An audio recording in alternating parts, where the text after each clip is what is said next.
ಸ್ನೇಹಿತರೆ, ನಾನು ಈ ದಿನ ವಿಡಿಯೋ ಮಾಡುವ ಉದ್ದೇಶ ಏನೆಂದರೆ, ಮಾಹಿತಿ ಹಕ್ಕು ಕಾಯ್ದೆ ಅಡಿಯಲ್ಲಿ ಅರ್ಜಿ ಸಲ್ಲಿಸಿ ಈ ಅವತಾರ ಶಾಖೆ ಅಂದರೆ ಆನ್ಲೈನ್ ಬುಕ್ಕಿಂಗ್ಗೆ ಸಂಬಂಧಿಸಿದ ಮಾಹಿತಿಯನ್ನು ಕೇಳಿದ್ದು. ದಿನಾಂಕ 6/10/2023ರಲ್ಲಿ ನಾನು ಕೇಂದ್ರ ಕಚೇರಿ ಸಂಚಾರ ವಾಣಿಜ್ಯ ಇಲಾಖೆಗೆ ಅವತಾರ ಶಾಖೆಗೆ ಅರ್ಜಿ ಸಲ್ಲಿಸಿರ್ತೀನಿ.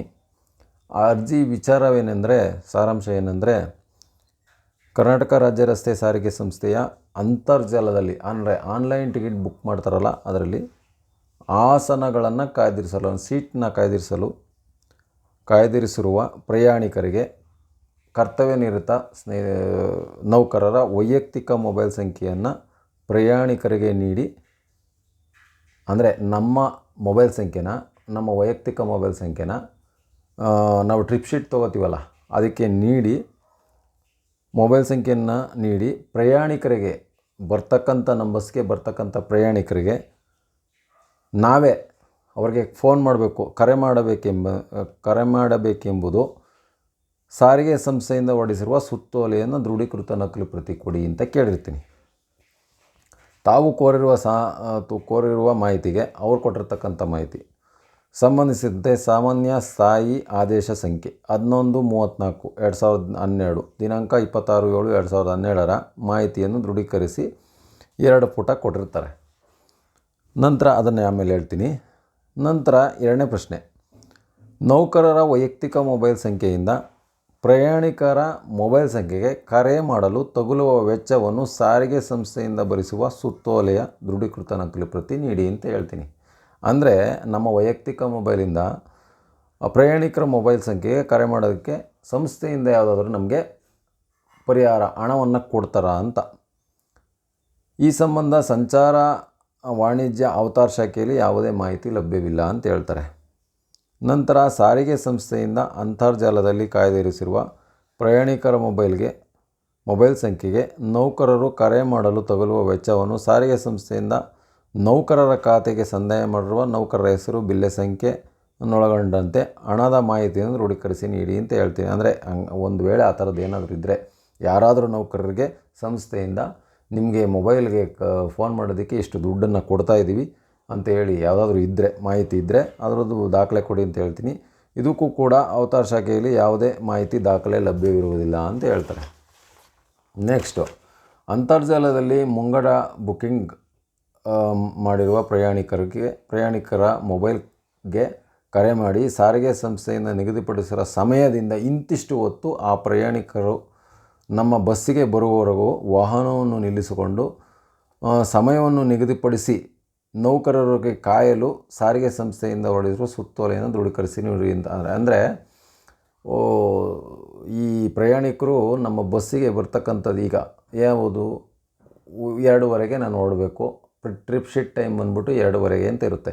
ಆ ಪ್ರಯಾಣಿಕರು ನಮಗಿನ್ನೂ ಬಂದಿದ್ದಾಗ ನಾನು ಅವ್ರು ಬರೋ ತನಕ ಅವ್ರಿಗೆ ಫೋನ್ ಮಾಡಿದ್ದು ನಾನು ಹೇಳ್ತಾಯಿದ್ದೀನಿ, ಫೋನ್ ಮಾಡಿ ನೀವು ಬರ್ತಾಯಿದ್ದೀರಾ, ನಾನು ನಿಮಗೆ ಕಾಯಬೇಕಾ, ಅಥವಾ ಅವ್ರು ಬರಲಿಲ್ಲ ಇನ್ನೊಂದು 10 ನಿಮಿಷ ಇದ್ದುಬಿಟ್ಟು ನಾನು ಕಾಯ್ದುಬಿಟ್ಟು ಹೋಗ್ಬೇಕಾ ಅಂತ ಹೇಳಿ ನಾನು ಮಾಹಿತಿ ಕೇಳಿರ್ತೀನಿ.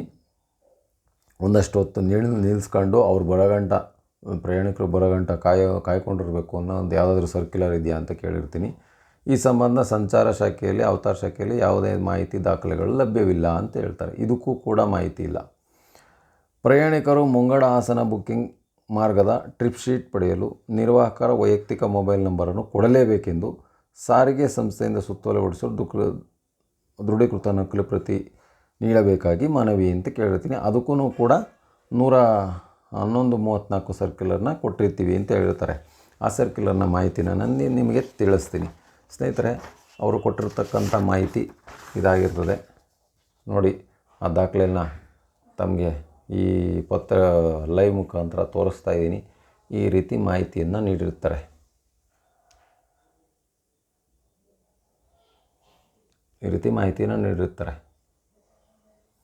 ನಂತರ ನಾನು ಇದು ಹಿಂಭಾಗದ್ದು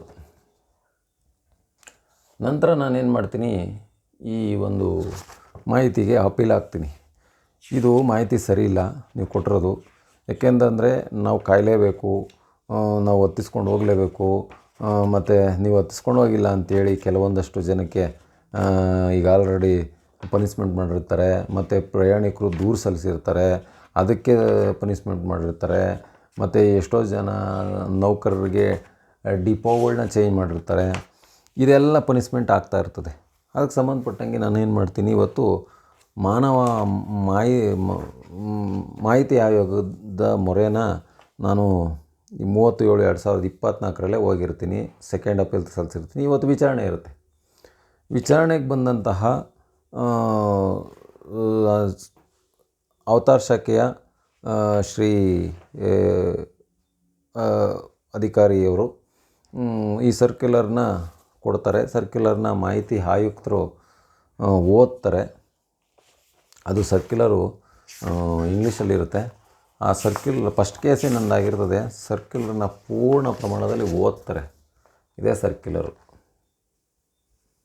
ಪೂರ್ಣ ಪ್ರಮಾಣದಲ್ಲಿ ಓದ್ತಾರೆ. ಇದನ್ನೆಲ್ಲ ಪಿನ್ ಟು ಪಿನ್ ಓದ್ತಾರೆ ಮಾಹಿತಿ ಆಯೋಗದ ಆಯುಕ್ತರು. ಅದನ್ನೆಲ್ಲ ಓದ್ಬಿಟ್ಟು ಏನು ಹೇಳ್ತಾರೆ, ಇದರಲ್ಲಿ ಎಲ್ಲೂ ಕೂಡ ನೌಕರರ ಮೊಬೈಲ್ ಸಂಖ್ಯೆನ ಕೊಡಬೇಕು, ನೌಕರರ ವೈಯಕ್ತಿಕ ಮೊಬೈಲ್ ಸಂಖ್ಯೆನ ಕೊಡಬೇಕು, ಮತ್ತು ಇವರಿಗೆ ಯಾರು ಪ್ರಯಾಣಿಕರಿಗೆ ನಿಮ್ಮ ಮೊಬೈಲಿಂದ ಫೋನ್ ಮಾಡಬೇಕು ಅಂತ ಯಾವ ನಿಯಮವೂ ಇದರಲ್ಲಿ ಇಲ್ಲಪ್ಪ ಅಂತ ಹೇಳ್ತಾರೆ. ಯಾಕೆಂದರೆ ಇದು ಇಂಗ್ಲೀಷ್ ಆಗಿರೋದ್ರಿಂದ ನನಗಿದು ಗೊತ್ತಿತ್ತು. ಆದರೆ ನಮ್ಮ ಹಲವಾರು ನೌಕರರಿಗೆ ಇವ್ರಿಗೆ ನೀವು ಯಾಕೆ ಫೋನ್ ಮಾಡಿಲ್ಲ, ನನಗೂ ಈ ಒಂದು ವಾರದ ಹಿಂದೆ ನಮ್ಮ ಡಿಪೋ ಬಸ್ಗೇನೆ ಕಾಲ್ ಸೆಂಟ್ರಿಂದ ಇದೇ ಅವತಾರ್ ಸೆಕ್ಷನಿಂದ ಫೋನ್ ಮಾಡಿ ನಮ್ಮ ಕಂಡಕ್ಟರ್ಗೆ ನೀನು ಯಾಕೆ ಹೊಸಕೋಟೆ ಹತ್ರ ಪುತ್ತೂರಿಗೆ ಹೋಗ್ಬೇಕಾಗಿರ್ತಕ್ಕಂಥ ಪ್ರಯಾಣಿಕರಿಗೆ ನೀನು ಕರೆದು ಅವ್ರಿಗೆ ಫೋನ್ ಮಾಡಿದೆ, ಯಾಕೆ ಕರ್ಕೊಂಡೋಗಿಲ್ಲ, ಅವ್ರು ಬರೋ ತನಕ ಕಾಯಬೇಕಾಗಿತ್ತು, ಹೊಸಕೋಟೆಯಲ್ಲಿ ನಿಲ್ಲಿಸ್ಕೋಬೇಕಾಗಿತ್ತು ಬಸ್ನ, ಅವ್ರಿಗೆ ಫೋನ್ ಮಾಡಬೇಕಾಗಿತ್ತು ಅಂತೇಳಿ ಮಾತಾಡೋ ಆಡಿಯೋನ ನನಗೆ ಕಳಿಸಿರ್ತಾರೆ. ನಾನು ಅದನ್ನು ಆಯುಕ್ತರ ಹತ್ರ ಪ್ರೊಡ್ಯೂಸ್ ಮಾಡ್ತೀನಿ. ನಂತರ ಅವ್ರೇನು ಮಾಡ್ತಾರೆ, ಇದರಲ್ಲಿ ಎಲ್ಲೂ ಇಲ್ಲಪ್ಪ ಆ ರೀತಿ ಅಂತೇಳಿ ಅವರು ಬಂದಿರತಕ್ಕಂಥ ಅಧಿಕಾರಿಗಳಿಗೆ ಹೌದಾ ಇದರಲ್ಲಿರೋ ಸತ್ಯನ ಅಂತಾರೆ. ಹೌದು ಅದರ ಸತ್ಯ ಅಂತ ಹೇಳ್ತಾರೆ. ಸ್ನೇಹಿತರೆ, ಎಷ್ಟು ನಮ್ಮ ಸಾರಿಗೆ ನೌಕರರಿಗೆ ಮೋಸ ಆಗ್ತಾಯಿದೆ ಅಂತಂದರೆ ಬಹಳಷ್ಟು ಮೋಸ ಆಗ್ತಾಯಿದೆ. ಈ ನಿಯಮಾವಳಿಗಳನ್ನ ನಾವು ತಿಳ್ಕೊಳ್ಳೋದಿಲ್ಲ. ಸಾರಿಗೆ ಸಂಸ್ಥೆ ನಿಯಮಾವಳಿನ ತಿಳ್ಕೊಳ್ಳೋದೇ ಇಲ್ಲ. ಅವ್ರಿಗೆ ಮೊನ್ನೆ ಪುತ್ತೂರವ್ರಿಗೆ ಅಂತ ಹೇಳಿ ನೀನು ಅವ್ರಿಗೆ ಡ್ಯೂಟಿ ಸ್ಟಾಪ್ ಮಾಡಿ ಡಿ ಸಿ ಅವ್ರು ನೋಡಬೇಕು ಅಂತ ಹೇಳಿ ಕಳಿಸಿ ಅಂತ ಹೇಳ್ತಾರೆ. ಇವರು ಡ್ಯೂಟಿ ಸ್ಟಾಪ್ ಮಾಡ್ತಾರೆ, ಡಿ ಸಿ ಅವ್ರು ನೋಡ್ಕೊಂಬರಕ್ಕೆ ಹೋಗ್ತಾರೆ. ಎಲ್ರಿ ಇದೆ ಸುತ್ತೋಲೆ? ನಾವು ಅವ್ರಿಗೆ ಫೋನ್ ಮಾಡಿ ಕರ್ಕೊಂಡು ಹೋಗ್ಬೇಕು ಅಂತ ಎಲ್ಲಿದೆ ಸುತ್ತೋಲೆ? ನಿಯಮ ಎಲ್ಲಿದೆ ತೋರಿಸಿ. ಯಾಕೆ ಈ ರೀತಿ ಇದು ಮಾಡ್ತೀರಿ? ನೋಡಿ, ಈ ಸುತ್ತೋಲೆ ಏನೇನು ಹೇಳುತ್ತೆ, 11/34/2012 ಸಂಚಾರ ಇಲಾಖೆಯಿಂದ ಹೊರಡಿಸಿದೆ. ಅದು ಡೇಟ್ ಬಂದ್ಬಿಟ್ಟು 26/7/2017. ವಿಷಯ: ಕಾರ್ಯಾಚರಣೆ ಡಿಪೋ ಬಸ್ ಸಂಖ್ಯೆ ಮತ್ತು ಸಿಬ್ಬಂದಿ ಮೊಬೈಲ್ ಸಂಖ್ಯೆಯನ್ನು ಸೂಚಿಸುವ ಟ್ರಿಪ್ ಶೀಟ್ ಅಂತ ಹೇಳುತ್ತೆ. ಮುದ್ರಿಸುವ ನಂತರ ಪ್ರಯಾಣಿಕರಿಗೆ SMS ಕಳಿಸುವುದು. ಇದೇ ಸರ್ಕ್ಯುಲರ್. ಇದು 18/7/2017 ದಿನಾಂಕ. ಸಮಕ್ಷಮ ಪ್ರಾಧಿಕಾರದ ಆದೇಶಗಳು: ಮುಂಗಡ ಟಿಕೆಟ್ ಕಾಯ್ದಿರಿಸುವಿಕೆಯೊಂದಿಗೆ ಪ್ರಯಾಣಿಸುವ ಪ್ರಯಾಣಿಕರಿಗೆ ಉತ್ತಮ ಸೌಲಭ್ಯವನ್ನು ಒದಗಿಸಲು ಪ್ರಯಾಣಿಕರಿಗೆ ತಮ್ಮ ಬಸ್ ವಿವರಗಳನ್ನು SMS ಮೂಲಕ ತಿಳಿಸಲು ನಿರ್ಧರಿಸಲಾಗಿದೆ. ಆರಂಭದಲ್ಲಿ ಎಲ್ಲ ಪ್ರೀಮಿಯಂ ಸೇವೆಗಳು ಮತ್ತು ಅಂತಾರಾಜ್ಯ ಎಕ್ಸ್ಪ್ರೆಸ್ ಸೇವೆಗಳು ಈ ಸೌಲಭ್ಯವನ್ನು ಪರಿಚಯಿಸಲು ನಿರ್ಧರಿಸಲಾಗಿದೆ. 10 ಪ್ರಯಾಣಿಕರಿಗೆ ತಮ್ಮ ಸೇವಾ ವಿವರಗಳನ್ನು ತಿಳಿಸುವ 30 ನಿಮಿಷದಿಂದ 1 ಗಂಟೆಯ ಮೊದಲು SMS ಕಳಿಸಲು ಯೋಜಿಸಲಾಗಿರುತ್ತದೆ. ಅಂದರೆ ಆಪರೇಟಿಂಗ್ ಡಿಪೋ ಬಸ್ ಸಂಖ್ಯೆ ಮತ್ತು ಸಿಬ್ಬಂದಿ ಮೊಬೈಲ್ ಸಂಖ್ಯೆ. ಇದರಿಂದ ಅವರು ತಮ್ಮ ಬಸ್ಸುಗಳು ಪತ್ತೆ ಹಚ್ಚಬಹುದು, ಗುರುತಿಸಬಹುದು ಮತ್ತು ಬಸ್ಸುಗಳನ್ನು ಅನುಕೂಲಕರವಾಗಿ ಹತ್ತಿಸಿಕೊಳ್ಳಬಹುದು. ಈ ವ್ಯವಸ್ಥೆಯು ಪ್ರಮುಖ ಬಸ್ ನಿಲ್ದಾಣಗಳ ಮಾರ್ಗಮಧ್ಯೆ ಪಿಕಪ್ ಪಾಯಿಂಟ್ಗಳಲ್ಲಿ ಮತ್ತು ಪೀಕ್ ದಿನಗಳಲ್ಲಿ ಪ್ರಯಾಣಿಕರಿಗೆ ಅನುಕೂಲತೆಯನ್ನು ನಿವಾರಿಸುತ್ತದೆ. ಹೆಚ್ಚಿನ ಪ್ರಯಾಣಿಕರ ಬೆಂಬಲ ಮತ್ತು ಪ್ರಯಾಣಿಕರ ತೃಪ್ತಿಕರ ಬೋರ್ಡಿಂಗ್ನಿಂದ KSRTC ಪ್ರಯೋಜನವನ್ನು ಪಡೆಯುತ್ತದೆ. ಇದಲ್ಲದೆ ಮುಂಗಡ ಕಾಯ್ದಿರಿಸುವ ಪ್ರಯಾಣಿಕರು ಬಸ್ ಕಾಣೆಯಾದ ಬಗ್ಗೆ ದೂರುಗಳನ್ನು ಕಡಿಮೆ ಮಾಡಲು ಈ ಸೌಲಭ್ಯವನ್ನು ಕಾರ್ಯಗತಗೊಳಿಸಲು ಈ ಕೆಳಗಿನ ಸೂಚನೆಯನ್ನು ನೀಡಲಾಗಿದೆ. ಇಲ್ಲಿ ಏನು ಹೇಳ್ತಾರೆ, ಸಿಬ್ಬಂದಿ ಮೊಬೈಲ್ ಸಂಖ್ಯೆ ಆದ್ಯತೆ ಮೇರೆಗೆ ಅಂತ ಹೇಳ್ತಾರೆ. ಆದ್ಯತೆ ಮೇರೆಗೆ ಅಂತಂದರೆ ನೀವು ಅದನ್ನು ಒಂದು ಮಾರ್ಕ್ ಮಾಡಿದರೆ ಕೊಡಲೂಬೋದು, ಕೊಡದೇ ಇರ್ಬೋದು. ಇದನ್ನು ಕಂಪಲ್ಸರಿ ಇಲ್ಲ. ನಿಮ್ಮ ವೈಯಕ್ತಿಕ ಮೊಬೈಲ್ ಸಂಖ್ಯೆನ ಕೊಡಲೂಬೋದು, ಕೊಡದೇ ಇರ್ಬೋದು. ಯಾರ ನಂಬರ್ ಕೊಡಬೇಕು ಅಂದರೆ ಸಂಸ್ಥೆಯಿಂದ ಕೊಟ್ಟಿರ್ತಕ್ಕಂಥ ನಂಬರ್, ಡಿಪೋ ಮ್ಯಾನೇಜರ್ ನಂಬರ್ನ ಕೊಡಬೇಕಿಲ್ಲಿ. ನೋಡಿ, ಆಪ್ರೇಟಿಂಗ್ ಡಿಪೋ ಬಸ್ ಸಂಖ್ಯೆ ಮತ್ತು ಸಿಬ್ಬಂದಿಯ ಮೊಬೈಲ್ ಸಂಖ್ಯೆ ಅದನ್ನು ಒಂದು ಕಾಲಮ್ ಮಾಡಿಬಿಟ್ಟು ಗುರುತು ಮಾಡಿದ್ದಾರೆ. ಅದ್ರ ಪ್ರಕಾರ ನಾವು ಮೊಬೈಲ್ ಸಂಖ್ಯೆಯನ್ನು ಡಿಪೋ ಮ್ಯಾನೇಜರ್ದೇ ಕೊಡಬೇಕಾಗುತ್ತೆ. ನಮ್ಮ ಒಂದು ಆಪ್ರೇಟಿಂಗ್ ಡಿಪೋ ಅಂತೇಳಿ ಒಂದು ಇದನ್ನು ಮಾಡಿದ್ದಾರೆ. ಅದನ್ನು ಇದು ಮಾಡಿದ್ದಾರೆ ಆದ್ಯತೆ ಮೇರೆಗೆ. ನೀವು ಕೊಡಲೂಬೋದು, ಕೊಡದೇನೂ ಇರ್ಬೋದು. ಅದನ್ನ ಆದ ನಂತರ ಕಾರ್ಯವಿಧಾನ ಅಂತೇಳಿ 1, 2, 3, 4 ಹಾಕಿರ್ತಾರೆ. ಕಾಲಮ್ ನಂಬರ್ 1, ನಿರ್ಗಮನದ ಮೊದಲು ಟ್ರಿಪ್ ಶೀಟನ್ನು ಮುದ್ರಿಸುವಾಗ ಆ ಸೇವೆಯ ಮಾನ್ಯ ಟಿಕೆಟನ್ನು ಹೊಂದಿರುವ ಪ್ರಯಾಣಿಕರಿಗೆ SMS ಕಳಿಸಲಾಗುತ್ತದೆ. 2, ಪ್ರತಿ ಸೇವೆಗೆ ಆಪ್ರೇಟಿಂಗ್ ಡಿಪೋ ಮತ್ತು ಬಸ್ ಸಂಖ್ಯೆ ಪೂರ್ಣ ಸರಣಿ ಬಸ್ ನಂಬರ್ ಹಾಕಿರ್ತಾರೆ ಮತ್ತು ಕ್ರೂ ಮೊಬೈಲ್ ದೂರವಾಣಿ ಸಂಖ್ಯೆಯನ್ನು ಟ್ರಿಪ್ ಶೀಟ್ ಮುದ್ರಿಸುವ ಸಮಯದಲ್ಲಿ ಅವತಾರ್ ವ್ಯವಸ್ಥೆಯಲ್ಲಿ ಸೆರೆಹಿಡಿಯಲಾಗಿರ್ತದೆ. ಕ್ರೂ ಮೊಬೈಲ್ ಅಂದರೆ ನಮ್ಮ ಮೊಬೈಲು ಅಂದರೆ ಇದು ಕಂಪಲ್ಸರಿ. ಇಲ್ಲೂ ಕೂಡ ಯಾವುದೇ ಮೊಬೈಲ್ ಸಂಖ್ಯೆನ ಕೊಡಬೇಕು ಅಂತ ಇದಿರಲ್ಲ. ಅಲ್ಲಿ ಐಚ್ಛಿಕವಾಗಿರ್ತದೆ ಅಂತ ಹೇಳ್ತಾರೆ. ಅಂದರೆ ನಮಗಿಷ್ಟ ಬಂದರೆ ಕೊಡ್ಬೋದು, ಇಲ್ದಿರಲಿಲ್ಲ. ಆರಂಭದಲ್ಲೂ ಕ್ರೂ ಮೊಬೈಲನ್ನು ದೂರವಾಣಿ ಸಂಖ್ಯೆಯನ್ನು ಐಚ್ಛಿಕವಾಗಿರುತ್ತದೆ.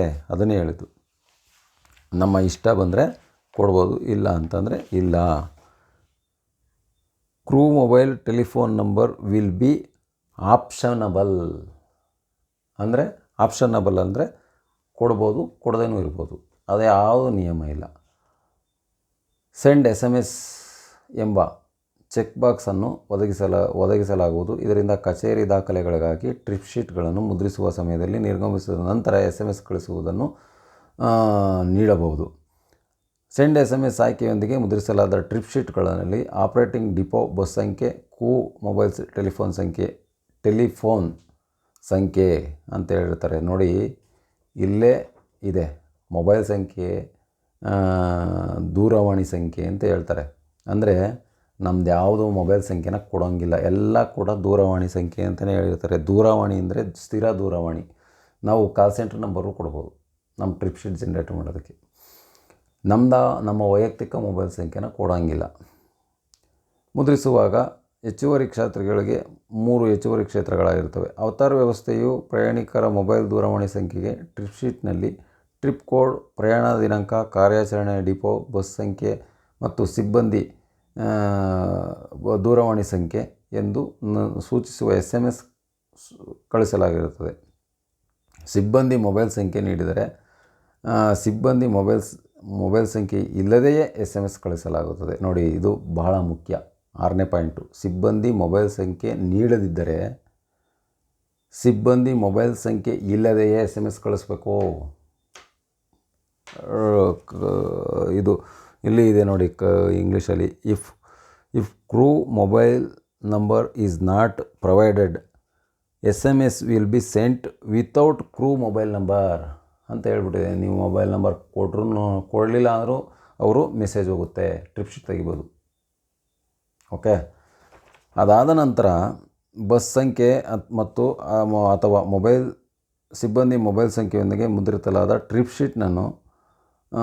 ಶೀಟ್ಗಳ ಅಡಿಯಲ್ಲಿ ಮತ್ತು ದಾಖಲೆಯನ್ನು ಅವತಾರ ವ್ಯವಸ್ಥೆ ಆಡಳಿತ ಮಾಡ್ಯೂಲ್ಗಳಾಗಿ ನಿರ್ವಹಿಸುವುದು ಒದಗಿಸಲಾಗುತ್ತದೆ. ಟ್ರಿಪ್ ಕೋಡ್ನಲ್ಲಿಯೇ ಡಿಪೋ ಸೇವೆ ಲಗತ್ತಿಸಿ ಆಪ್ರೇಟಿಂಗ್ ಡಿಪೋ ವಿಭಿನ್ನವಾಗಿರುತ್ತದೆ, ಏಕೆಂದರೆ ತುರ್ತು ಪರಿಸ್ಥಿತಿ ಮತ್ತು ವಿಶೇಷ ಕಾರ್ಯಾಚರಣೆ ಸಮಯದಲ್ಲಿ ಇತರ ಡಿಪೋಗಳ ವಾಹನಗಳನ್ನು ನಿರ್ವಹಿಸಲಾಗಿದೆ ಅಂತ ಹೇಳಿ ಈ ಒಂದು ಕಾಲಮ್ನ ರೆಡಿ ಮಾಡಿ ಕೊಟ್ಟಿರ್ತಾರೆ. ಮತ್ತು ಡಿಪೋ ವ್ಯವಸ್ಥಾಪಕರು ತೆಗೆದುಕೊಳ್ಳಬೇಕಾದ ಕ್ರಮಗಳು, ಇದೆಲ್ಲ ಆ ಕಂಡೀಷನ್ನು. 1, ಎಲ್ಲ ಡಿಪೋ ಮ್ಯಾನೇಜರು ಪ್ರೀಮಿಯಂ ಸೇವೆಗಳು ಮತ್ತು ಅಂತಾರಾಜ್ಯ ಎಕ್ಸ್ಪ್ರೆಸ್ ಸೇವೆಗಳ ಕಾರ್ಯಾಚರಣೆ ಸಿಬ್ಬಂದಿಯೊಂದಿಗೆ ಕರ್ತವ್ಯದಲ್ಲಿರುವಾಗ ತಮ್ಮ ವೈಯಕ್ತಿಕ ಮೊಬೈಲ್ ದೂರವಾಣಿ ಕೊಂಡೊಯ್ಯಲು ಅನುಮತಿ ನೀಡಬೇಕು. ಅಂದರೆ ಡಿಪೋ ಮ್ಯಾನೇಜರು ನಮ್ಮ ವೈಯಕ್ತಿಕ ಮೊಬೈಲ್ಗಳನ್ನ ತೊಗೊಂಡೋಗೋದಕ್ಕೆ ಅನುಮತಿ ನೀಡಬೇಕು ಅಂತಿದೆ. ಎಲ್ಲೂ ಮೊಬೈಲ್ ಸಂಖ್ಯೆ ಕೊಡಬೇಕು ಅಂತಿಲ್ಲ, ಮೊಬೈಲ್ ತೊಗೊಂಡೋಗ್ಬೇಕು ಅಂತಿದೆ. ಯಾಕೆ ಅಂದರೆ ಇದಕ್ಕೆ ಡಿಪೋ ಮ್ಯಾನೇಜರ್ ನಂಬರ್ ಕೊಟ್ಟಿರ್ತೀವಿ. ಡಿಪೋ ಮ್ಯಾನೇಜರ್ಗೆ ಆನ್ಲೈನಲ್ಲಿ ಟ್ರಿಪ್ ಶೀಟ್ಗೆ ಸಂಸ್ಥೆ ನೀಡಿರ್ತಕ್ಕಂಥ ಡಿಪೋ ಮ್ಯಾನೇಜರ್ ನಂಬರ್ನ ಕೊಟ್ಟಿದಾಗ ಡಿಪೋ ಮ್ಯಾನೇಜರ್ ನಂಬರ್ಗೆ ಫೋನ್ ಕರೆಗಳು ಪ್ರಯಾಣಿಕರು ಹೋಗ್ತಾರೆ. ಡಿಪೋ ಮ್ಯಾನೇಜರು ನಮಗೆ ಅವರು ಫೋನ್ ಮಾಡಿ ನಮಗೆ ಬಸ್ ಎಲ್ಲಿದೆ ಅಂತೇಳಿ ಮಾಹಿತಿ ಕೊಡ್ಬೋದು ಅಂತಿದೆ. ಅಂದರೆ ಅರ್ಥ ಆ ಥರ ಎಲ್ಲೂ ಕೂಡ ನಮ್ಮ ನಂಬರ್ನ ನೇರವಾಗಿ ಪ್ರಯಾಣಿಕರಿಗೆ ಕೊಡೋಂಗಿಲ್ಲ ಅನ್ನೋ ಲೆಕ್ಕದಲ್ಲಿ ಈ ಸರ್ಕ್ಯುಲರ್ ಉತ್ತರ. ಕಾರ್ಯಾಚರಣೆ ಸಿಬ್ಬಂದಿಯು ಟ್ರಿಪ್ ಶೀಟ್ಗಳನ್ನು ಸಂಗ್ರಹಿಸುವಾಗ ಬಸ್ ನಿಲ್ದಾಣದಲ್ಲಿ ಅಥವಾ ಫ್ರಾಂಚೈಸಿ ಕೌಂಟರ್ನಲ್ಲಿ ನಿರ್ವಾಹಕರಿಗೆ ಕಾರ್ಯಾಚರಣೆ ಡಿಪೋ ಬಸ್ ಸಂಖ್ಯೆ ಮತ್ತು ಕಂಡಕ್ಟರ್ ಮೊಬೈಲ್ ಸಂಖ್ಯೆಯನ್ನು ಒದಗಿಸಬೇಕು. ಅಂದರೆ ಕಂಡಕ್ಟರ್ ಮೊಬೈಲ್ ಸಂಖ್ಯೆ ಅಂತಂದರೆ ನಾವು ಇವ್ರಿಗೆ ಯಾರ್ದೋ ಡಿಪೋ ಮ್ಯಾನೇಜರ್ ನಂಬರ್ ಆಗಿರ್ಬೋದು ಅಥವಾ ಕಾಲ್ ಸೆಂಟರ್ ನಂಬರ್ ಆಗಿರ್ಬೋದು ಕೊಡ್ಬೋದು. ನಮ್ಮ ವೈಯಕ್ತಿಕ ಮೊಬೈಲ್ ನಂಬರ್ನ ಕೊಡೋಂಗಿಲ್ಲ. ಕಂಡಕ್ಟರ್ ಮೊಬೈಲ್ ಸಂಖ್ಯೆ ಅಂದರೆ ಸಂಸ್ಥೆಯಿಂದ ಏನಾದರೂ ಕೊಟ್ಟಿದ್ರೆ ಆ ನಂಬರ್ನ ಕೊಡ್ಬೋದು. ಬಸ್ ನಿಲ್ದಾಣದ ಮೇಲ್ಚಾರಕರು, ನಿರ್ವಾಹಕರು ಮತ್ತು ಫ್ರಾಂಚೈಸಿಗಳು ಟ್ರಿಪ್ ಶೀಟ್ ಮುದ್ರಿಸುವಾಗ ಈ ವಿವರಗಳನ್ನು ಅವತಾರ್ ವ್ಯವಸ್ಥೆಗೆ ಸೆರೆಹಿಡಿಯಬೇಕು ಮತ್ತು ಟ್ರಿಪ್ ಶೀಟ್ ಮುದ್ರಿಸುವಾಗ SMS ಕಳಿಸುವ ಆಯ್ಕೆಯನ್ನು ಸಕ್ರಿಯಗೊಳಿಸಬೇಕು. ಬಸ್ ಸ್ಥಳ ಗುರುತಿಸುವಿಕೆ ಮತ್ತು ಮಾರ್ಗ ಮಧ್ಯದ ಪಿಕಪ್ ಪಾಯಿಂಟ್ಗಳಿಗೆ ಆಗಮನದ ನಿರೀಕ್ಷಿತ ಸಮಯದಲ್ಲಿ ಕುರಿತು ಪ್ರಯಾಣಿಕರ ವಿಚಾರಣೆಯನ್ನು ಸಿಬ್ಬಂದಿ ದೂರವಾಣಿ ಮೂಲಕ ನಿರ್ವಹಿಸಬೇಕಾಗುತ್ತದೆ. ಅಂದರೆ ಇವರು ಬಸ್ ಸ್ಥಳ ಅದನ್ನು ನಮಗೆ ಇವ್ರ ಮುಖಾಂತರ ಯಾರು ಡಿಪೋ ಮ್ಯಾನೇಜರ್ ಯಾರ್ದು ನಂಬರ್ ಕೊಟ್ಟಿರ್ತೀವಲ್ಲ ಅವರು ನಮಗೆ ಮಾಹಿತಿ ತಿಳಿಸ್ಬೇಕು ಅಂತ ಇರುತ್ತೆ. ವಾಹನ ಸಂಖ್ಯೆ ಮತ್ತು ಡಿಪೋ ನಿಗದಿಯಾದ ವಿಶೇಷ ಸೇವೆ ಸಂದರ್ಭದಲ್ಲಿ ಬಸ್ ಟ್ರಿಪ್ ಕೋಡ್ಗಳಿಗೆ ಹಂಚಿಕೆ ಮಾಡಿರುವ ನಂತರ ಟ್ರಿಪ್ ಶೀಟ್ ಮುದ್ರಿಸಲಾಗುತ್ತದೆ. ಬೆಳಗಿನ ಸೇವೆಯ ಸಂದರ್ಭದಲ್ಲಿ ಇಂದಿನ ರಾತ್ರಿ ಟ್ರಿಪ್ ಶೀಟ್ಗಳನ್ನು ಮುದ್ರಿಸಿದರೆ ವಾಹನ ವಿವರಗಳನ್ನು ಪಡೆಯದೆ ನಂತರ SMS ಕಳಿಸಬೇಕಾಗುತ್ತದೆ. ಸಿಬ್ಬಂದಿ ಮೊಬೈಲ್ ದೂರವಾಣಿ ಕೊಂಡೊಯ್ಯುತ್ತಿದ್ದಾಗ ಕಾರ್ಯಾಚರಣೆ ಡಿಪೋ ಮತ್ತು ಬಸ್ ಸಂಖ್ಯೆಯನ್ನು ಪಡೆದುಕೊಂಡಿರ್ತಾರೆ. ಅಂತಂದರೆ ನಾವು ಇದಕ್ಕೆ ಹೋಗ್ತೀವಲ್ಲ, when crew are not carrying mobile telephones ಅಂದರೆ ದೂರವಾಣಿ ಸಂಖ್ಯೆ, ನಾವು ನಮ್ಮ ಮೊಬೈಲ್ ಸಂಖ್ಯೆ ಅಂತಿಲ್ಲ. Operating depot and bus is shall be captured ಅಂದರೆ ಅದನ್ನು ವಶಪಡಿಸ್ಕೊಂಡಿರ್ತಾರೆ. ಬಸ್ ಸಂಖ್ಯೆಯನ್ನು ನಮ್ಮ ಹತ್ರ ಇರುತ್ತೆ. ಮೊಬೈಲ್ ಸಂಖ್ಯೆ ಎಲ್ಲ ದೂರವಾಣಿ ಸಂಖ್ಯೆ ನಮ್ಮ ಹತ್ರ ಇರುತ್ತೆ. ಪ್ರಯಾಣಿಕರಿಗೆ ನಿಖರವಾದ ವಾಹನ ಮತ್ತು ಸಿಬ್ಬಂದಿ ಮಾಹಿತಿಯನ್ನು ಒದಗಿಸುವಲ್ಲಿ ಮತ್ತು ಬಸ್ ನಿಲ್ದಾಣಗಳು, ಮಾರ್ಗ ಮಧ್ಯೆ ಪಿಕಪ್ ಪಾಯಿಂಟ್ಗಳು ಮತ್ತು ಗರಿಷ್ಠ ಸಂಚಾರ ದಿನಗಳು, ಜಾತ್ರೆ, ಹಬ್ಬ ದಿನಗಳಲ್ಲೂ ಜನಸಂದಣಿ ಸಂದರ್ಭಗಳಲ್ಲಿ ಅನಾನುಕೂಲತೆ ನಿವಾರಿಸಲು ಈ ಸೌಲಭ್ಯವನ್ನು ಬಗ್ಗೆ ಸಿಬ್ಬಂದಿಗೆ ತಿಳುವಳಿಕೆ ನೀಡಬೇಕು. ಮೇಲಿನ ಕಾರ್ಯವಿಧಾನವನ್ನು ಅವತಾರ ವ್ಯವಸ್ಥೆಯ 27 ಜಾರಿಗೆ ಬರುತ್ತದೆ. ಎಲ್ಲ ಡಿಪೋದು ಇದು ತಕ್ಷಣದಿಂದ ಜಾರಿಗೆ ಬರುತ್ತದೆ ಅಂತೇಳಿ BMTC, NWO, NEKSRTC ಎಲ್ಲರಿಗೂ ಕೂಡ ಇದೇ ಒಂದು ಸುತ್ತೋಲೆ ಅನ್ವಯ ಆಗಿರ್ತದೆ. ಇದು ಭದ್ರತಾ ಮತ್ತು ಜಾಗೃತ ಸಿಬ್ಬಂದಿಯವರು ಮಾಡಿರ್ತಕ್ಕಂಥ ಸುತ್ತೋಲೆ. ಇದರಲ್ಲೆಲ್ಲ ಇಂಗ್ಲೀಷ್ ಇರುತ್ತೆ, ನಾನು ಕನ್ನಡಕ್ಕೆ ಇದು ಮಾಡಿರ್ತೀನಿ. ಇದನ್ನು ಮಾನ್ಯ ಆಯುಕ್ತರು ಓದಿ ಹೇಳ್ತಾರೆ. ಈ ಥರ ಇರೋದು ಪೂರ್ತಿ ಓದ್ತಾರೆ, ಪ್ರತಿಯೊಂದು ಪಾಯಿಂಟು ಓದ್ತಾರೆ. ಓದ್ಬಿಟ್ಟು ಹೇಳ್ತಾರೆ, ಎಲ್ಲೂ ಇಲ್ಲಪ್ಪ, ನಿಮ್ಮ ವೈಯಕ್ತಿಕ ಮೊಬೈಲ್ ಸಂಖ್ಯೆನ ಕೊಡಬೇಕು ಅಂತ. ನಿಮಗೆ ಸಂಸ್ಥೆಯಿಂದ ಯಾವುದಾದ್ರೂ ನಂಬರ್ ಕೊಟ್ಟಿದ್ರೆ ನಿಮ್ಮ ನಂಬರ್ನ ಕೊಡ್ಬೋದು. ಅದು ಕೊಟ್ಟಿಲ್ಲ ಅಂದರೆ ಸಂಸ್ಥೆಗೆ ಸೇರಿರ್ತಕ್ಕಂಥ ಮೊಬೈಲ್ ಸಂಖ್ಯೆನ ಕೊಡ್ಬೋದು. ಅಂದರೆ ಸಂಸ್ಥೆಗೆ ಸೇರಿರ್ತಕ್ಕಂಥ ಮೊಬೈಲ್ ಸಂಖ್ಯೆ ಅಂದರೆ ಡಿಪೋ ಮ್ಯಾನೇಜರ್ ನಂಬರ್ ಕೊಡ್ಬೋದು ಅಥವಾ ಕಾಲ್ ಸೆಂಟ್ರ್ ನಂಬರ್ ಕೊಡ್ಬೋದು. ಆಯಿತಾ? ನಮ್ಮ ವೈಯಕ್ತಿಕ ಮೊಬೈಲ್ ಸಂಖ್ಯೆನ ಕೊಡಬೇಕು ಅಂತ ಈ ಒಂದು ಸುತ್ತೋಲೆಯಲ್ಲಿ ಎಲ್ಲೂ ಕೂಡ ಇಲ್ಲ. ಆದ್ದರಿಂದ ಮತ್ತು ನಾವು ಪ್ರಯಾಣಿಕರಿಗೆ ಎಲ್ಲೂ ಕರೆ ಮಾಡಬೇಕು ಅಂತ ಇಲ್ಲ, ಪ್ರಯಾಣಿಕರಿಗೆ ಕರೆ ಮಾಡಿ ಕರ್ಕೊಂಡು ಹೋಗಬೇಕು ಅಂತ ಎಲ್ಲೂ ಇಲ್ಲ, ಅವ್ರಿಗೆ ಫೋನ್ ಮಾಡಬೇಕು ಅಂತ ಯಾವ ನಿಯಮವೂ ಇಲ್ಲ. ನಾವು ಅವ್ರು ಬರೋ ಗಂಟ ಕಾಯಬೇಕು, ನಮ್ಮ ಸಮಯ ಮುಗಿದ ನಂತರನೂ ಅವ್ರು ಬರೋ ಗಂಟ ಕಾಯಬೇಕು, ಅವರೆಲ್ಲೋ ಇರ್ತಾರೆ ಅಂತ ಯಾವ ನಿಯಮವೂ ಇಲ್ಲ. ಆಗಿದ ಮೇಲೆ ಸಾರಿಗೆ ನೌಕರರಿಗೆ ಯಾಕೆ ಪನಿಷ್ಮೆಂಟು? ನೀನು ಯಾಕೆ ಕರ್ಕೊಂಡು ಹೋಗಲಿಲ್ಲ, ಅವ್ರಿಗೆ ಫೋನ್ ಮಾಡಿ ಯಾಕೆ ಕರ್ಕೊಂಡು ಹೋಗಲಿಲ್ಲ ಅಂತ ಇದು ಪ್ರಶ್ನೆ ಆಗಿರ್ತದೆ ಸ್ನೇಹಿತರೆ. ಹಾಗಾಗಿ ಈ ಒಂದು ಸರ್ಕ್ಯುಲರ್ನ ನನ್ನ ವಾಟ್ಸಪ್ ಗ್ರೂಪ್ನಲ್ಲಿ ಹಾಕ್ತೀನಿ. ಎಲ್ಲರೂ ಕೂಡ ಇದನ್ನು ಪ್ರಿಂಟ್ ಮಾಡಿಟ್ಕೊಳ್ಳಿ. ಇದನ್ನು ಬಹಳ ಮುಖ್ಯವಾಗಿರ್ತಕ್ಕಂಥ ಮಾಹಿತಿ ಇದು. ಈ ಒಂದು ನನ್ನ ವಿಡಿಯೋನ ದಯವಿಟ್ಟು ಸ್ಕಿಪ್ ಮಾಡದೆ ನೋಡಿ, ಎಲ್ಲರಿಗೂ ತಲುಪೋಂಗೆ ತಿಳಿಸಿ. ಮತ್ತು ಮತ್ತೊಂದು ವಿಚಾರ ಏನಂದರೆ, ನಾನು ಈ ಕೇಂದ್ರ ಕಚೇರಿ ಮತ್ತು ವಿಭಾಗಗಳಲ್ಲಿರ್ತಕ್ಕಂಥ ಇವ್ರಿಗೆ ವರ್ಗಾವಣೆ ಮಾಡಿ ಅಂತೇಳಿ ನಾನು ಇದಕ್ಕೆ ಸರ್ಕಾರಕ್ಕೆ ಪತ್ರ ಬರೆದಿರ್ತೀನಿ. ಸರ್ಕಾರದಿಂದ ಪತ್ರ ಬಂದಿರುತ್ತೆ. ಈಗ ನಮಗೆ ಏನು ಮಾಹಿತಿ ಬಂದಿರುತ್ತೆ ಅಂದರೆ, ಕೇಂದ್ರ ಕಚೇರಿಯಿಂದ ಏನು ಹೇಳ್ತಾರೆ, ಮಾನ್ಯ ವ್ಯವಸ್ಥಾಪಕ ನಿರ್ದೇಶಕರು ಹೊರಡಿಸಿರುವ ಸುತ್ತೋಲೆ ಸಂಖ್ಯೆ 1288/2003. ಅವರು ದಿನಾಂಕ ತಪ್ಪಾಗ್ಬಿಟ್ಟಿದ್ದಾರೆ. ಅವ್ರಿಗೆ ಸರ್ಕ್ಯುಲರ್ ಮಾಡಿರೋ ಡೇಟೇ ಗೊತ್ತಿಲ್ಲ. 13/1/2023 ಅಂತ ಹಾಕ್ಬಿಟ್ಟಿದ್ದಾರೆ. ಬಟ್ ಅದು ಬಂದುಬಿಟ್ಟಿರೋದು 10/1/2003. ಅದನ್ನು ಇಂಪ್ಲಿಮೆಂಟ್ ಮಾಡಿರೋದು 13/1/2003. 1288 ಸರ್ಕ್ಯುಲರ್ ನಂಬರು. 3 ವರ್ಷಕ್ಕಿಂತ ಹೆಚ್ಚು ಕಾಲ ಒಂದೇ ಶಾಖೆ ಅಥವಾ ಒಂದೇ ವಿಷಯವನ್ನು ನಿರ್ವಹಿಸುತ್ತಿರುವ ವಿಷಯ ನಿರ್ವಾಹಕರುಗಳನ್ನು, ಕಿರಿಯ ಸಹಾಯಕರುಗಳನ್ನು ಹಾಗೂ ಇತರೆ ಸಿಬ್ಬಂದಿಗಳನ್ನು 3 ವರ್ಷಗಳಿಗೊಮ್ಮೆ ಬದಲಾಯಿಸತಕ್ಕದ್ದು.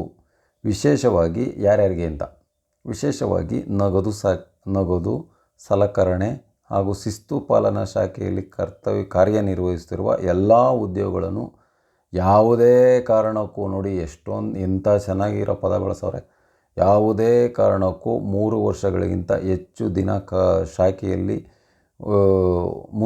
ಮುಂದುವರಿಸತಕ್ಕದ್ದಲ್ಲ ಎಂದು ಸ್ಪಷ್ಟವಾಗಿ ತಿಳಿಸಿರುತ್ತಾರೆ ಅಂಥೇಳಿ ನನಗೊಂದು ಬರಹನ ನೀಡಿರ್ತಾರೆ.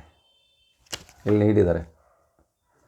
ಹಾಗಿದ ಮೇಲೆ ನೀವು ಡಿಪೋಗಳಲ್ಲಿ, ವಿಭಾಗಗಳ ಮಟ್ಟದಲ್ಲಿ ಎಷ್ಟು ದಿನ, ಎಷ್ಟು ವರ್ಷದಿಂದ ಇದ್ದಾರೆ, ನೀವೇ ಕಂಡೀಷನ್ ಹೇಳಿದ್ದೀರ. ಇದರಲ್ಲಿ ಯಾವುದೇ ಕಾರಣಕ್ಕೂ ನಿರ್ವಹಿಸೋದಿಲ್ಲ. ಮತ್ತು ಟ್ರಾನ್ಸ್ಫರ್ ಮಾಡಿಸಿ, ವರ್ಗಾವಣೆ ಮಾಡಿಸಿ, ಬೆಂಚ್ ಚೇಂಜ್ ಮಾಡಿ. ಮತ್ತು ಯಾಕೆ ಮಾಡ್ತಾಯಿಲ್ಲ? ಅದಾದ ಮೇಲೆ ಈ ಸರ್ಕ್ಯುಲರ್ ಏನು ಹೇಳುತ್ತೆ ಅಂತಂದರೆ, ವಿಷಯ ನಿರ್ವಾಹಕರು ಒಂದೇ ಶಾಖೆಯಲ್ಲಿ 3 ವರ್ಷಗಳಿಂದ ಹೆಚ್ಚು ಅವಧಿಗೆ ಮುಂದುವರಿಸತಕ್ಕದ್ದಲ್ಲ ಎನ್ನುವ ಕುರಿತು ಈ ಹಿಂದೆ ಅನೇಕ ಸಲ ನಿರ್ದೇಶಗಳನ್ನು ನೀಡಲಾಗಿದೆ. ವಿಶೇಷವಾಗಿ ನಗದು ಸಲಕರಣೆ ಮತ್ತು ಶಿಸ್ತು ಪಾಲನಾ ಶಾಖೆಯಲ್ಲಿ ಕಾರ್ಯನಿರ್ವಹಿಸಿರುವ ವಿಷಯ ನಿರ್ವಾಹಕರು, ಕಿರಿಯ ಸಹಾಯಕರು, ಇತರೆ ಸಿಬ್ಬಂದಿಗಳನ್ನು ಹೆಚ್ಚಿನ ಅವಧಿಗೆ ಒಂದೇ ಶಾಖೆಯಲ್ಲಿ ಮುಂದುವರಿಸುವುದು ಸಂಸ್ಥೆಯ ಹಿತದೃಷ್ಟಿಯಿಂದ ಸಮಂಜಸವಲ್ಲ. ಆದಾಗ್ಯೂ ಕೆಲವೊಂದು ವಿಭಾಗಗಳಲ್ಲಿ ಈ ಮೇಲೆ ತಿಳಿದಿರುವ ಶಾಖೆಯಲ್ಲಿ ವಿಷಯ ನಿರ್ವಾಹಕರು 3 ವರ್ಷಕ್ಕಿಂತ ಹೆಚ್ಚಿನ ಅವಧಿಗೆ, ಅಂದರೆ ಕೆಲವೊಂದು ವಿಭಾಗಗಳು 24 ವರ್ಷದವರೆಗೂ ಮುಂದುವರಿಸಿರುವುದು ಗಮನಕ್ಕೆ ಬಂದಿರುತ್ತದೆ. ಕಿರಿಯ ಸಹಾಯಕರು ಹಾಗೂ ಬೆರಳುಚ್ಚುಗಾರರು ಹುದ್ದೆಯಲ್ಲಿ ಕಾರ್ಯನಿರ್ವಹಿಸಿರುವ ಉದ್ಯೋಗಗಳು ಮುಂದೆ ಸಹಾಯಕ ಲೇಖಿಗ, ಅಂಕಿಅಂಶ ಸಹಾಯಕ ಹಾಗೂ ಸಹಾಯಕ ಉಗ್ರಾಣ ಪಾಲಕ ಹುದ್ದೆಗಳಿಗೆ ಬಡ್ತಿ ಹೊಂದಿರುವುದರಿಂದ ಅವರುಗಳನ್ನು ಎಲ್ಲ ಶಾಖೆಗಳಲ್ಲಿ ಹಾಗೂ ಘಟಕಗಳಲ್ಲಿ ಕೆಲಸ ನಿರ್ವಹಿಸಲು ಅವಕಾಶ ನೀಡಬೇಕಾಗಿರುತ್ತದೆ. ಇಂತಹ ಅವಕಾಶ ನೀಡದಲ್ಲಿ ಉದ್ಯೋಗಿಗಳ ಬಡ್ತಿ ನೀಡದ ನಂತರ ನಿಯೋಜಿಸಿದ ಶಾಖೆಯ ಕೆಲಸ ನಿರ್ವಹಿಸಲು ಕೆಲವೊಂದೇ ಅಸಮರ್ಥರಾಗಿರುತ್ತಾರೆ. ನಂತರ ಬಡ್ತಿಯನ್ನು ಬಿಟ್ಟುಕೊಡುವ ಸಂದರ್ಭವನ್ನು ತಳ್ಳುಹಾಕುವಂತಿಲ್ಲ. ಮೇಲೆ ತಿಳಿಸಿರುವ ಕಾರಣಗಳನ್ನು 3 ವರ್ಷಕ್ಕಿಂತ ಹೆಚ್ಚು ಕಾಲ ಒಂದೇ ಶಾಖೆ ಅಥವಾ ಒಂದೇ ವಿಷಯವನ್ನು ನಿರ್ವಹಿಸುತ್ತಿರುವ ವಿಷಯ ನಿರ್ವಾಹಕರನ್ನು, ಕಿರಿಯ ಸಹಾಯಕರನ್ನು ಹಾಗೂ ಇತರೆ ಸಿಬ್ಬಂದಿಯನ್ನು 3 ವರ್ಷಗಳಿಗೊಮ್ಮೆ ಬದಲಾಯಿಸತಕ್ಕದ್ದು. ವಿಶೇಷವಾಗಿ ನಗದು ಸಲಕರಣೆ, ಶಿಸ್ತು ಪಾಲನಾ ಶಾಖೆಗಳಲ್ಲಿ ಕರ್ತವ್ಯ ನಿರ್ವಹಿಸುತ್ತಿರುವ ಎಲ್ಲ ಉದ್ಯೋಗಗಳನ್ನು ಯಾವುದೇ ಕಾರಣಕ್ಕೂ 3 ವರ್ಷಗಳಿಗಿಂತ ಹೆಚ್ಚಿನ ಶಾಖೆಯಲ್ಲಿ ಮುಂದುವರಿಸತಕ್ಕಲ್ಲ ಎಂದು ಈ ಮೂಲಕ ತಿಳಿಸಲಾಗಿದೆ. ಅವತ್ತಿನ ಉಪಾಧ್ಯಕ್ಷರು ಮತ್ತು ವ್ಯವಸ್ಥಾಪಕ ನಿರ್ದೇಶಕರು ಕೆ. ಜೈರಾಜ್ ಅಂತೇಳಿ, ಆಮೇಲೆ ಮುಖ್ಯ ಸಿಬ್ಬಂದಿ ವ್ಯವಸ್ಥಾಪಕರು ಸೈನ್ ಮಾಡಿರ್ತಾರೆ. ಈ ಸರ್ಕ್ಯುಲರು ಈಗ ನಾನು ಇದನ್ನು ಹಾಕಿ ನಾನು ಮಾನ್ಯ ಮುಖ್ಯಮಂತ್ರಿಯವರ ಕಾರ್ಯಾಲಯಕ್ಕೆ ಪತ್ರ ಬರೆದಿದ್ದೆ. ಅದಕ್ಕೆ ಅವರು ಎಲ್ಲ 4 ನಿಯಮಗಳಿಗೆ ಪತ್ರ ವರ್ಗಾವಣೆ ಮಾಡಿದರು. ಮತ್ತು RTIನಲ್ಲಿ ಅರ್ಜಿ ಹಾಕಿದ್ದೆ. RTIನಲ್ಲೂ ಅರ್ಜಿ ಉತ್ತರ ಬಂತು. ನಾನೀಗ ಫಸ್ಟ್ ಓದಂಥ ಮಾಹಿತಿನ ನೀಡಿರ್ತಾರೆ. ಮತ್ತೆ ನಾನೇನು ಮಾಡಿದೆ, ಇವತ್ತು ಮತ್ತೆ ವಿಧಾನಸೌಧಕ್ಕೆ ಹೋಗಿ ಇನ್ನೂ ಒಂದು ಪತ್ರ ಕೊಟ್ಟಿದ್ದೀನಿ. ಏನಂದರೆ, ಹಾಗಿದ ಮೇಲೆ ಇವರು ಈ ಥರ ಪತ್ರ ಕೊಟ್ಟಿದ್ದಾರೆ. ಕೇಂದ್ರ ಕಚೇರಿಯಲ್ಲಿ ಇರ್ತಕ್ಕಂಥ ಮತ್ತು ವಿಭಾಗ ಮಟ್ಟದಲ್ಲಿರ್ತಕ್ಕಂಥ ಮತ್ತು ಡಿಪೋಗಳ ಮಟ್ಟದಲ್ಲಿರ್ತಕ್ಕಂಥ ಹಲವಾರು ಅಧಿಕಾರಿಗಳು ಭಾಳಷ್ಟು ವರ್ಷಗಳಿಂದ ಇದ್ದಾರೆ. ಈ ಒಂದು ಸರ್ಕಾರಕ್ಕೆ 5 ವರ್ಷ ನಿಗದಿ ಸರ್ಕಾರ ನಡೆಸೋದಕ್ಕೆ ಈ ದೇಶದ ಕಾನೂನನ್ನು ಸಂವಿಧಾನದಲ್ಲಿ ಮತ್ತು ಕಾನೂನಲ್ಲಿ 5 ವರ್ಷ ಮಾತ್ರ ಫಿಕ್ಸ್ ಮಾಡಿದ್ದಾರೆ. ಆಗಿದ ಮೇಲೆ ಇವ್ರಿಗೆ ಯಾವುದೇ ಒಂದು ವರ್ಗಾವಣೆ ಆಗೋದಕ್ಕೆ ಯಾವ ನಿಯಮವೂ ಕೂಡ ಇದರಲ್ಲಿ ಇಲ್ಲ ಅಂತೇಳಿ ನನಗೆ ಉತ್ತರ ಕೊಟ್ಟಿರ್ತಾರೆ. ಹಾಗಾಗಿ ಕೇಂದ್ರ ಕಚೇರಿಯಲ್ಲಿ ಕೆಲಸ ಮಾಡ್ತಕ್ಕಂಥ ಎಲ್ಲ ಅಧಿಕಾರಿಗಳಿಗೆ ಮತ್ತು ಡಿಪೋಗಳಲ್ಲಿ ಕೆಲಸ ಮಾಡಿರ್ತಕ್ಕಂಥ ಎಲ್ಲ ಅಧಿಕಾರಿಗಳಿಗೆ ಅಧಿಕಾರಿ ಮಟ್ಟದಲ್ಲಿ ಅಂದರೆ HOD ಅಂಥವ್ರಿಗೆ ಈ ಒಂದು ನಿಯಮವನ್ನು ಮಾಡಿ ಈ ಒಂದು ಸರ್ಕ್ಯುಲರ್ನ ಮಾಡೋದಕ್ಕೆ ತಾವು ಆದೇಶ ಮಾಡಬೇಕು, ಇದನ್ನು ಪರಿಗಣಿಸಬೇಕು ಅಂತೇಳಿ ಇವತ್ತು ಕೂಡ ಮಾನ್ಯ ಮುಖ್ಯಮಂತ್ರಿಯವರ ಕಾರ್ಯಾಲಯಕ್ಕೆ ಹೋಗಿ ಪತ್ರ ಕೊಟ್ಟು ಅಲ್ಲಿಂದ ವರ್ಗಾವಣೆಯೂ ಕೂಡ ಪತ್ರನ ಪ್ರೋಸೆಸ್ನು ಕೂಡ ಮಾಡಿಸಿ ಬಂದಿದ್ದೀನಿ. ಸ್ನೇಹಿತರೆ, ನನ್ನ ಒಂದು ಪ್ರಯತ್ನವನ್ನು ನಡೆಸ್ತಾನೇ ಇದ್ದೀನಿ. ಆದರೆ ಕೆಲವೊಂದು ನನ್ನ ಕೆಲಸ ಕಾರ್ಯಗಳನ್ನ ಬಿಟ್ಟು, ನನ್ನ ಸಮಯಗಳನ್ನ ಬಿಟ್ಟು ಈ ರೀತಿಯಾಗಿ ನನ್ನ ಹೋರಾಟ ಇರುತ್ತೆ. ಹೋರಾಟವನ್ನು ನಡೆಸ್ತಾನೇ ಇರ್ತೀನಿ. ಇವತ್ತು ನೋಡಿ, ಇಷ್ಟು ಪ್ರಕರಣಗಳಿದ್ದು ಮಾಹಿತಿ ಆಯೋಗದಲ್ಲಿ ಸುಮಾರು 5 ಪ್ರಕರಣ. ಇದೆಲ್ಲನೂ ಕೂಡ ನನಗೆ ಸಂಬಂಧಪಟ್ಟಿರೋದಿಲ್ಲ, ಎಲ್ಲ ನೌಕರರಿಗೆ ಸಂಬಂಧಪಟ್ಟಿರ್ತಕ್ಕಂಥ ಮಾಹಿತಿ. ಆದ್ದರಿಂದ ಎಲ್ಲ ಪ್ರಕರಣಗಳನ್ನ ನೋಡಿ, ಈ ಏನು ಪ್ರೈವೇಟ್ ಡ್ರೈವರ್ಗಳನ್ನ ತಗೊಳ್ತಾ ಇದ್ದಾರೆ, ಆ ಪ್ರೈವೇಟ್ ಡ್ರೈವರ್ಗಳಿಗೆ ಯಾವ ರೀತಿ ಅಗ್ರಿಮೆಂಟ್ ಮಾಡ್ತಾಯಿದ್ದಾರೆ, ಆ ಪ್ರೈವೇಟ್ ಡ್ರೈವರ್ಗಳಿಗೆ ಸಂಬಂಧಪಟ್ಟಂಗೆ ಮಾಹಿತಿ ಅವ್ರ ಹತ್ರ ಒಪ್ಪಂದ ಏನಿದೆ, ಅವರು ನಮ್ಮ ಸಾರಿಗೆ ಸಂಸ್ಥೆ ಯೂನಿಫಾರ್ಮ್ನ ಬಳಸ್ಕೊಂಡು ಬಸ್ ಓಡಿಸ್ತಾ ಇರ್ತಾರೆ. ಆ ಬಸ್ಸು ಅಪಘಾತ ಆದಾಗ ಬರ್ತಾ ಇರ್ತಕ್ಕಂಥದ್ದು ಹೆಸರು ಅಂದರೆ KSRTC ಮತ್ತು BMTC ಸಿಬ್ಬಂದಿಗಳು ಅಂತಲೇ ಬರ್ತಾಯಿದೆ. ಎಲ್ಲೂ ಕೂಡ ಪ್ರೈವೇಟ್ ಡ್ರೈವರ್ ಅಂತ ಬರ್ತಾಯಿಲ್ಲ. ಹಾಗಾಗಿ ಅವ್ರಿಗೆ ಒಂದು ಡ್ರೆಸ್ ಕೋಡ್ ಏನು ಮಾಡವ್ರೆ, ಅವ್ರಿಗೆ ಯಾವ ರೀತಿ ಬಸ್ಸನ್ನು ಅಗ್ರಿಮೆಂಟ್ ಮಾಡ್ಕೊಂಡಿದ್ದಾರೆ, ಅವರ ಇದು ಏನಿದೆ ಅಂತೇಳಿ ಮಾಹಿತಿ ಕೇಳಿದ್ದೆ. ಕೇಂದ್ರ ಕಚೇರಿಯಲ್ಲಿ ಮಾಹಿತಿಯನ್ನು ನಿರಾಕರಿಸಿದರು. ಈಗ 2 ವರ್ಷದ ಹಿಂದೆಯೇ 1 ವರ್ಷದ ಹಿಂದೆ ಮತ್ತೆ ಈಗ ಮಾಹಿತಿ ಆಯೋಗಕ್ಕೆ ಹೋದೆ. ಅದನ್ನು ಮಾಹಿತಿ ಕೊಡಿಸೋದಕ್ಕೆ ಮಾನ್ಯ ಮಾಹಿತಿ ಆಯುಕ್ತರು ಆದೇಶ ಮಾಡಿದ್ದಾರೆ. ಮಾಹಿತಿ ಕೊಡ್ತಾ ಇದ್ದಾರೆ. ಅಗ್ರಿಮೆಂಟ್ ಸಿಗುತ್ತೆ. ಅಗ್ರಿಮೆಂಟ್ ಸಿಕ್ಕಿದ ಮೇಲೆ ನಾನು ಪೂರ್ಣ ಪ್ರಮಾಣದಲ್ಲಿ ಏನು ಅಗ್ರಿಮೆಂಟಲ್ಲಿದೆ ಅನ್ನೋದು ಹೇಳ್ಕೊಡ್ತೀನಿ. ಈ ರೀತಿ ಇರ್ತಕ್ಕಂಥದ್ದು ಮಾಹಿತಿ. ನಮ್ಮ ಸಂಸ್ಥೆ ಹೆಸರನ್ನ ಯಾರೋ ಬಂದು ಹೊರಗಡೆಯಿಂದ ಬಂದಿರತಕ್ಕಂಥ ನೌಕರರು, ಪ್ರೈವೇಟ್ ಡ್ರೈವರ್ಗಳು ಹೆಸರನ್ನ ಹಾಳು ಮಾಡ್ತಾಯಿದ್ದಾರೆ, ಆಕ್ಸಿಡೆಂಟ್ ಮಾಡ್ತಿರ್ತಾರೆ, ವಾಹನಗಳನ್ನ ಹೆಂಗೆ ಬೇಕು ಹಂಗೆ ಓಡಿಸಿ ಗುದ್ದಿ ಖರಾಬಾಗಿ ಬಸ್ಗಳನ್ನ ಹೊಡೆದಾಕ್ತಾ ಇದ್ದಾರೆ. ಅದಕ್ಕೆ ಯಾವುದೇ ಖರ್ಚು ವೆಚ್ಚಗಳನ್ನ ಅವ್ರ ಕಡೆಯಿಂದ ಭರಿಸ್ತಾ ಇಲ್ಲ. ಸಂಸ್ಥೆಯ ಒಂದು ಯಾವುದು ಮುಖ್ಯ ಖಜಾನೆಯಿಂದ ಆ ದುಡ್ಡನ್ನು ತೆಗೆದು ಈ ಖರ್ಚು ವೆಚ್ಚಗಳಿಗೆ ನಿಯೋಜಿಸ್ತಾ ಇರ್ತಾರೆ. ಅಂತ ಅಂದರೆ ನಮಗೆ ಎಲ್ಲಿಗೆ ಹೋಗ್ತಾ ಇದೆ ಅನ್ನೋದು ನಮಗೆ ಭಾಳಷ್ಟು ಒಂದು ಅನುಮಾನಕ್ಕೂ ಎಡೆ ಮಾಡಿಕೊಟ್ಟಿದೆ. ಹಾಗಾಗಿ ಎಲ್ಲ ಮಾಹಿತಿಯನ್ನು ತೆಗೆದುಕೊಂಡು ಒಂದು ಸರ್ಕಾರದ ಲೆವೆಲಲ್ಲಿ ಯಾರ ಕೈಲಿ ಎಲ್ಲಿ ಇದಕ್ಕೆ ಒಂದು ಸಮಾಧಾನಕರವಾದ ಉತ್ತರ ಸಿಗುತ್ತೋ ಅದನ್ನು ನನ್ನ ಸಮಯದಲ್ಲಿ ಪ್ರಯತ್ನ ಪಡ್ತಾಯಿದ್ದೀನಿ ಅಂತ ಹೇಳ್ತಾ, ಇದೇ ರೀತಿ ಭಾಳಷ್ಟು ಮಾಹಿತಿನ ಕೊಡಬೇಕಾಗತ್ತೆ. ಮತ್ತು ಈ ಒಂದು ನನ್ನ ಒಂದು ವಿಡಿಯೋನ ದಯವಿಟ್ಟು ಎಲ್ಲರೂ ಕೂಡ ಶೇರ್ ಮಾಡಿ, ಸಪೋರ್ಟ್ ಮಾಡಿ, ನನ್ನ ಈ ಚಾನಲ್ಗೆ ಸಬ್ಸ್ಕ್ರೈಬ್ ಆಗಿ, ಮತ್ತು ಇನ್ನೂ ಹಲವಷ್ಟು ಸುತ್ತೋಲೆಗಳ ಬಗ್ಗೆ ಮಾಹಿತಿ ನೀಡಬೇಕು. ಕೆಲವೊಂದಷ್ಟು ಈಗ ನನಗೆ ಕೇಸ್ಗಳು ಜಾಸ್ತಿ ಇರೋದ್ರಿಂದ ನಾನು ಅಷ್ಟು ದಿವಸದಿಂದ ವಿಡಿಯೋ ಮಾಡ್ತಾ ಇರಲಿಲ್ಲ. ಈ ಒಂದು ವಾರದಲ್ಲೂ ಕೂಡ ಭಾಳಷ್ಟು ಪ್ರಕರಣಗಳು ಇದ್ದಾವೆ ಮಾಹಿತಿ ಆಯೋಗದಲ್ಲಿ ಸಂಬಂಧಿಸಿದಂತೆ. ಇವತ್ತು ಇನ್ನೂ ಒಂದು ವಿಚಾರ ಸ್ನೇಹಿತರೆ, ಮಾಹಿತಿ ಆಯೋಗದ ಆಯುಕ್ತರು ಇವತ್ತು ಸೀರಿಯಸ್ ಆಗಿ ನಮ್ಮ KSRTC 4 ನಿಗಮಗಳ ಇವ್ರಿಗೆ ತರಬೇತಿಯನ್ನು ನಾನೇ ಖುದ್ದಾಗಿ ಕೊಡ್ತೀನಿ, ನಮ್ಮ ಟೀಮು ಅವ್ರನ್ನೆಲ್ಲ ಕರೆಸಿ ಇಲ್ಲಿ ತರಬೇತಿ ಕೊಡ್ತೀವಿ. ಭಾಳಷ್ಟು ಅರ್ಜಿ ಬರೀ ನೌಕರರಿಂದ ಬರ್ತಾ ಇದ್ದಾವೆ. ನೌಕರರಿಗೆ ಹರೆಸ್ಮೆಂಟ್ಸ್ ಇದು ಡಾಕ್ಯುಮೆಂಟೇ ಕೇಳ್ತಾ ಇದ್ದಾರೆ. ಅದಕ್ಕೆ ಯಾವುದೂ ಇವರು ಕೊಡ್ತಾ ಇಲ್ಲ. ನೌಕರರಿಗೆ ಯಾಕೆ ಈ ರೀತಿ ತೊಂದರೆ ಕೊಡ್ತಾ ಇದ್ದಾರೆ, ಹಾಗಾಗಿ ಸರಿಯಾದ ಸಮಯದಲ್ಲಿ ಇವರು ಮಾಹಿತಿ ಕೊಡ್ತಾ ಇಲ್ಲ. ಮಾಹಿತಿ ಇದ್ದರೂ ಕೂಡ ಮಾಹಿತಿ ಆಯೋಗಕ್ಕೆ ಬಂದ ಮೇಲೆ ಕೊಡ್ತಾವ್ರೆ, ಅಲ್ಲೇ ಯಾಕೆ ಕೊಡ್ತಾ ಇಲ್ಲ, ಪ್ರಥಮ ಮೇಲ್ಮನವಿ ಪ್ರಾಧಿಕಾರಸ್ಥರು ಯಾಕೆ ವಿಚಾರಣೆ ಮಾಡ್ತಾ ಇಲ್ಲ, ಮಾಹಿತಿ ಕೊಡಿಸ್ತಾ ಇಲ್ಲ ಅಂಥೇಳಿ ಈ ಒಂದು ಕಾರ್ಯಕ್ರಮವನ್ನು ಮಾಡ್ತೀನಿ ಅಂತ ಹೇಳಿ ನನ್ನ ವಿಚಾರಣೆ ನಡೆಸಬೇಕಾದ್ರೇ ಮಾಹಿತಿ ಆಯುಕ್ತರು ಒಂದು ಮಾತನ್ನು ಕೊಟ್ಟಿದ್ದಾರೆ. ಆ ರೀತಿ ಎಲ್ಲರನ್ನೂ ಕರೆಸಿ ಇನ್ನು ಮುಂದೆ ನಮ್ಮ KSRTC ಸಂಸ್ಥೆಗೆ ಬಂದು ಲೋಕ ಅದಾಲತ್ ಅಂತ ಹೇಳಿ ಮಾಡ್ತೀವಿ. ಅಲ್ಲಿ ಬಂದು ಮಾಹಿತಿಯನ್ನು ಕೊಡಲಿಲ್ಲ ಅಂದರೆ, ಅಲ್ಲಿ ಲೋಕ ಅದಾಲತ್ ಮಾಡಿದ್ರೂ ಕೂಡ ಮಾಹಿತಿ ಕೊಡಲಿಲ್ಲ ಅಂದರೆ ಇಲ್ಲಿ ಮಾಹಿತಿ ಆಯೋಗದಲ್ಲಿ ಯಾವುದೇ ವಿಚಾರಣೆ ನಡೆಯೋದಿಲ್ಲ. ಅರ್ಜಿ ಸಲ್ಲಿಸಿದ್ರೆ ನೇರವಾಗಿ ದಂಡ ಮತ್ತು ಶಿಸ್ತು ಕ್ರಮ ಮಾಡ್ತೀವಿ ಅಂತ ಹೇಳಿದ್ದಾರೆ. ಹಾಗಾಗಿ ಮುಂದಿನ ದಿನಗಳಲ್ಲಿ ಈ ಮಾಹಿತಿ ಹಕ್ಕು ಕಾಯ್ದೆ ಬಂದು ಇವತ್ತಿಗೆ 20 ವರ್ಷ ತುಂಬ್ತಾ ಇದೆ. ಆ ಮಾಹಿತಿ ಹಕ್ಕು ಕಾಯ್ದೆಯನ್ನು ನಾವು ಯಾವುದೂ ಕೂಡ ದುರುಪಯೋಗ ಪಡಿಸ್ಕೊತಾ ಇಲ್ಲ. ನಮ್ಮ ಒಂದು ರಕ್ಷಣೆಗೆ ನಮಗೆ ಒಂದು ಮಾಹಿತಿಯನ್ನು ತಿಳಿದುಕೊಂಡು ಜ್ಞಾನಾರ್ಜನೆಯನ್ನು ಮಾಡ್ಕೊಳ್ಳೋದಕ್ಕೆ ಮಾಹಿತಿಯನ್ನು ಕೇಳ್ತಾ ಇದ್ದೀವಿ ಹೊರತು ನಾವು ಯಾವುದೇ ರೀತಿ ದುರುಪಯೋಗ ಪಡಿಸ್ಕೊತಾ ಇಲ್ಲ. ತಪ್ಪುಗಳನ್ನ ಕಂಡುಹಿಡಿತೇವೆ, ಭ್ರಷ್ಟಾಚಾರವನ್ನು ಕಂಡುಹಿಡಿತಾ ಇದ್ದೇವೆ.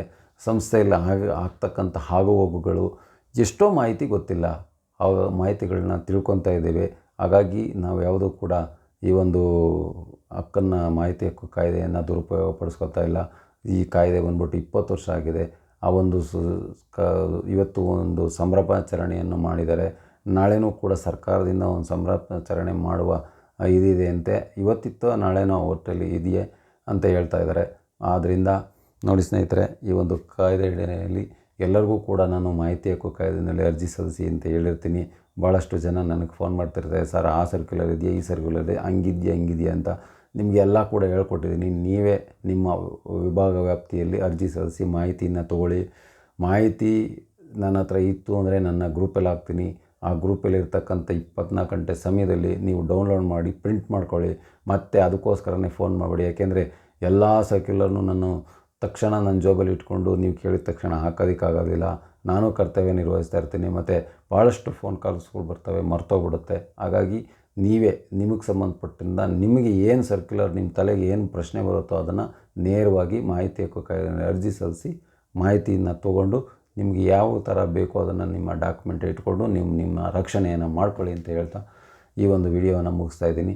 ದಯವಿಟ್ಟು ಈ ಒಂದು ವಿಡಿಯೋನ ಸಬ್ಸ್ಕ್ರೈಬ್ ಮಾಡಿ, ಹೆಚ್ಚಿನ ರೀತಿ ಶೇರ್ ಮಾಡಿ, ಎಲ್ಲ ನೌಕರರಿಗೂ ತಿಳಿಯುವಂತೆ ಮಾಡಿ ಅಂತ ಹೇಳ್ತಾ ಈ ಒಂದು ವಿಡಿಯೋನ ಮುಗಿಸ್ತಾ ಇದ್ದೀನಿ. ನಮಸ್ಕಾರ ಸ್ನೇಹಿತರೆ.